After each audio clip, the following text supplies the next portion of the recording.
Equalizer. Back at it again, ladies and gentlemen, into the land of Dawn. Aura versus RRQ.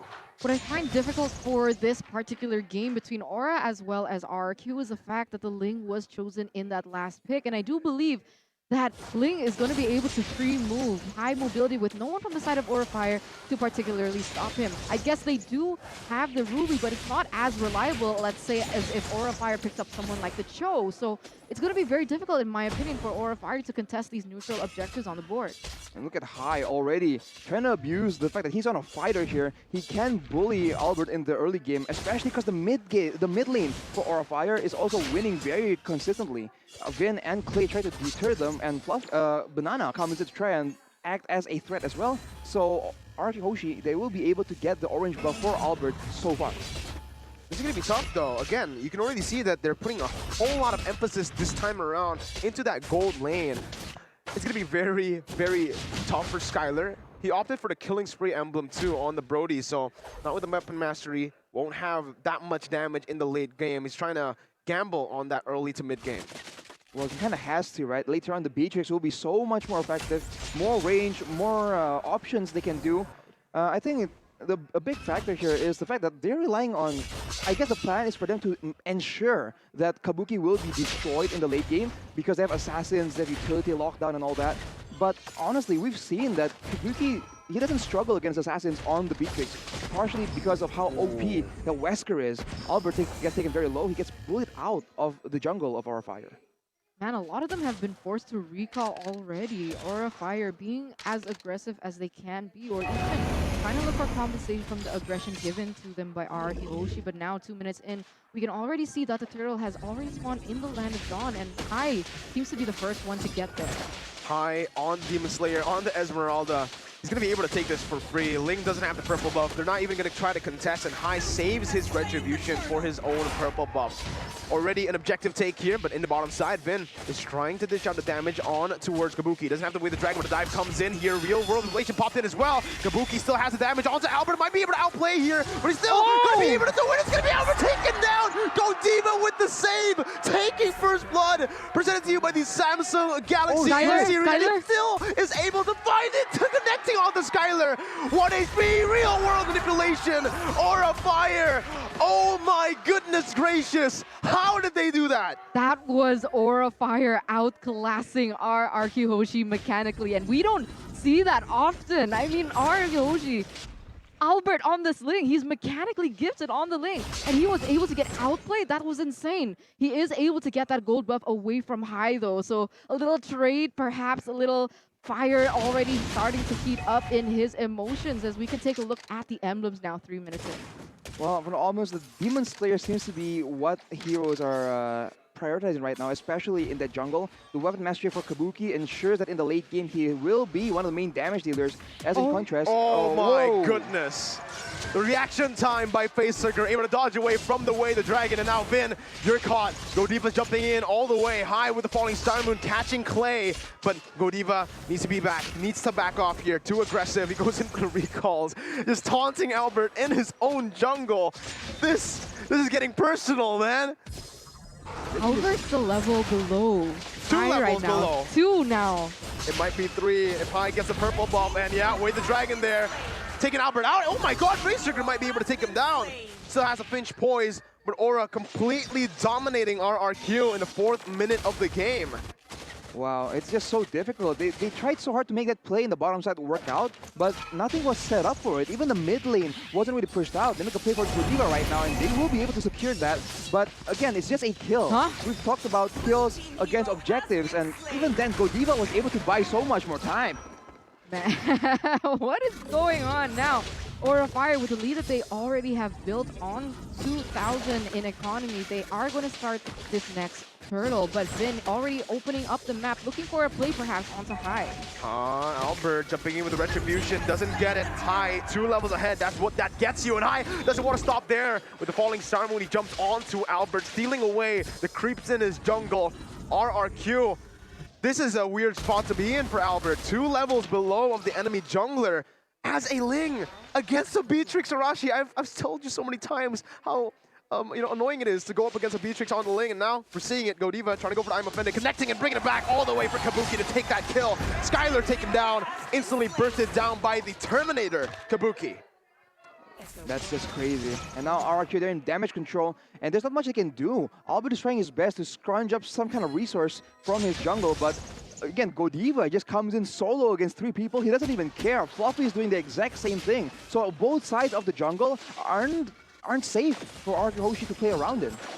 It's crazy how Facehugger's been playing as well. The real world manipulation is being open here though, Mirko. Yeah, it's just a take. It's the purple buff take. They're just denying Alberttt every farm, every buff. Alberttt does no damage, and they take a turret in the bottom side, punishing RRQ's movement toward that top side. Even in that XP lane, Fluffy's able to win. 1 level lead high now with Falling Starland. Jumping in, I'm Offended connecting onto Clay, no follow-up as of yet. Kabuki though is looking for it. Vin jumps in with the Jikundo, unable to find him with the Dragon onto high, but now Facehugger as well. Fishes out the same. You want to kick my friends? I'll kick you too. Aura outclassing RRQ. Oh no, Alberttt, please tell me you get this. Okay, he gets it. He gets out.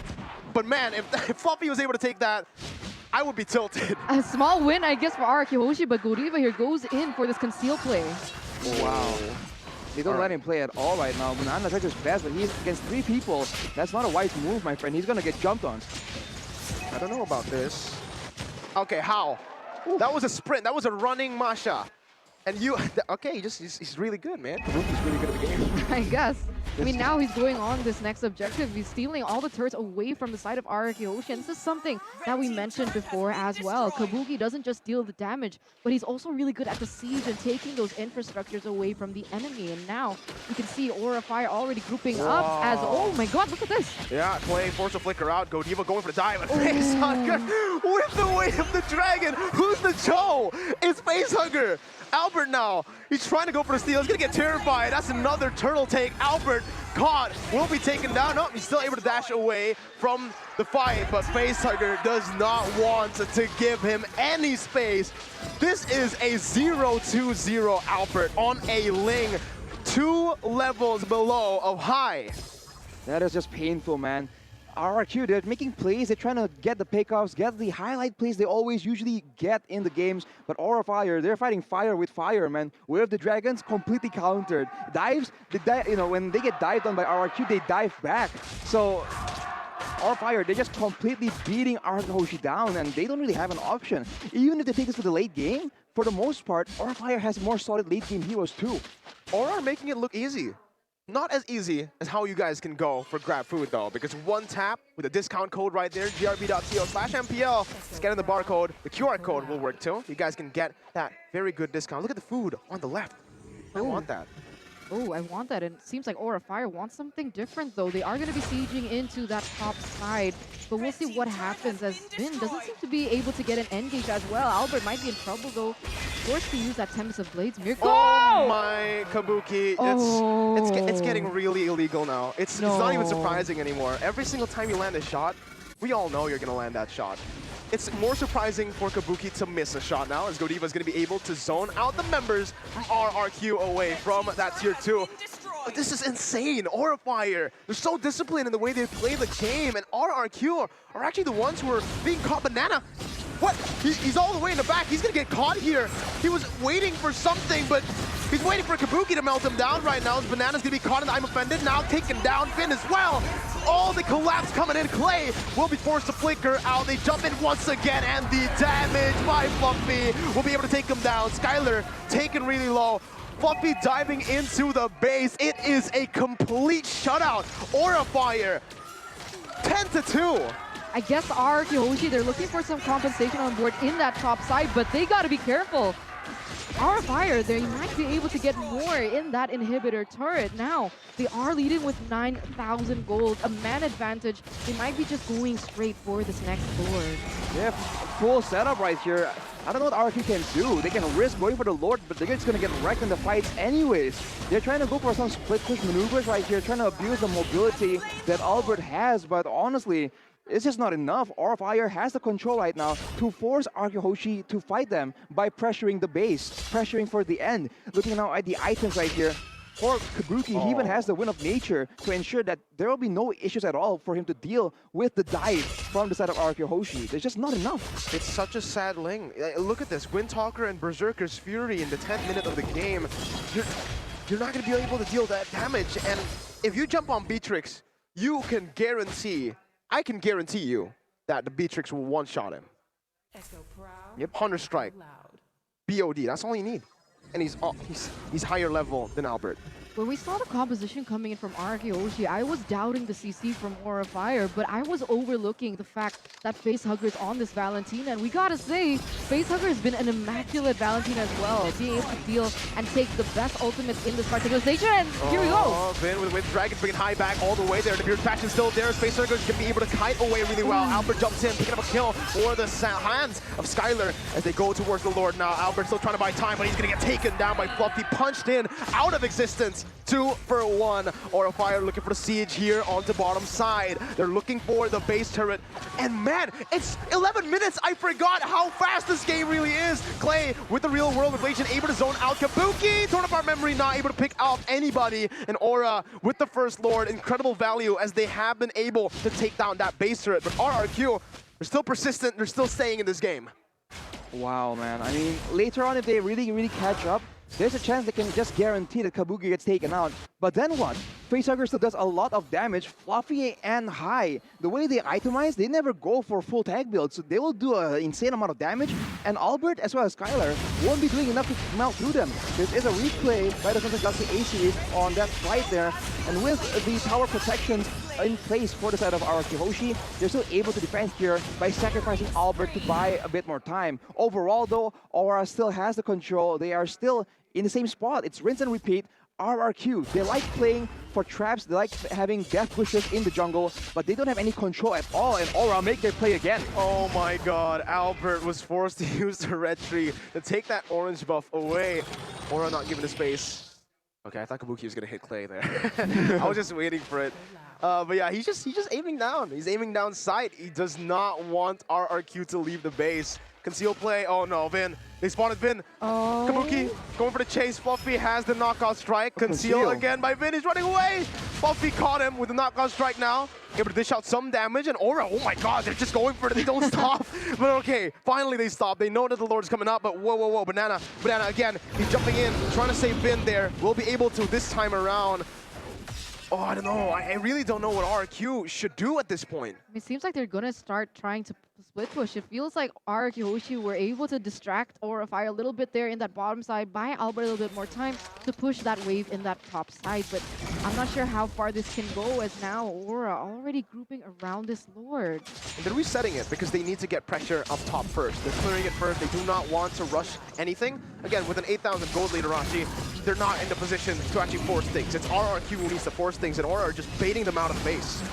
Aura just trying to make sure that they overextend, and Banana, he was pushing, but now he's rotating, coming in. But for the most part, Aura just seems to be going for it. Oh, and there you go. Vin's gonna get taken down. Alberttt jumping in onto Godiva. Torn apart memory, tickling Godiva there. Only taking away like a bar of HP. Aura Fire find a pick. They do not want to look for the Lord. They want to look for the kills. Oh, Alberttt? Oh no, he's gonna get spotted. He's still able to get out, but I think it might be a free Lord now for Aura Fire. Godiva going for the I'm Offended again, just buying some time. Kabuki, oh, this is it. Banana can't actually go for that. Kabuki's taken very, very low, but Banana will be chunked as well. Fluffy jumping in. Does Kabuki have Haw's Claws? Is he able to sustain back up? No, he doesn't. He doesn't have Haw's Claws, but he will be able to get back up by taking that purple buff. Alberttt, a miracle play is what they need to look for. We've seen it before, but I don't think we'll see it here. High and Aura setup, beautiful. Zoning Alberttt away, another Lord take. No objectives, neutral objectives for RRQ at all in game number 2. I honestly thought that if RRQ Hoshi committed to that, they might have been able to get something out of it. Did you see? RRQ Hoshi had all their ultimates up, except for that real-world manipulation, but I'm sure it would have been up rather fast. And from the side of Aura Fire, they wasted all their resources already, but they didn't commit onto it. Oh, I don't think this is a good push. It's only one way pushing in. Bottom side and top side isolated here. Backside though, Vin jumping with the way the Dragon bring Kabuki out of range so that RRQ can have more time to defend. Now Kabuki with the render shot, he finds Clay, and he's able to buy some time for the team to go onto the top side turret. Albo with a Fish Boy jumping in with the Temple of the Blades as well. Real world completion popped in, but Clay is there. Godiva's just waiting for it. I'm offended picks up, and look at the backside actually. Banana going on to Kabuki's 1 HP with a nature. Oh my god, he's still able to get the kill. He's looking for more right now. It's a 1-for-1. Buffy taken down for Alberttt. Torn apart memory popped in. Blade armor bought by Banana as he goes in on the face circle, but still not able to find a kill as Kabuki just goes crazy. Falling Shaman locking him in place for Kabuki to dish out the damage once again, finding a double kill as in the backside. That's going to be Godiva jumping in to secure the kill. Clay taken down by Kabuki. You cannot stop the Dragons. Aura Fire. Dominant display, burning the Kings down. Burning the Kings down.